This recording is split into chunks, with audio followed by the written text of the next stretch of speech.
vdekja e djalit tim, për atë që kam kaluar unë mbrapa, nuk ka qenë asgjë. Sepse kjo që kam kaluar mbrapa, unë ka qenë ferri vërtet.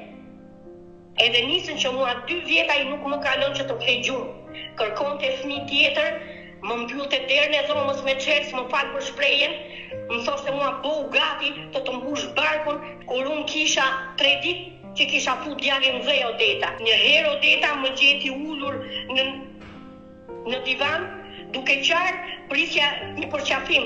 Erdhi më tha afër, mos mbulo bythën me lotët e çunit. Odeta nga ai moment për mua këtu po hi. Ciao. Mirjeta, ke nisur një bashkëtesë të re? Po, unë kam pak muaj Odeta dhe nuk kam turp që ta them. Unë për herë të parë në jetën time njoh një përqafim, njoh një të biseduar mes 2 personave civilmente, njoh një të buzëqeshur.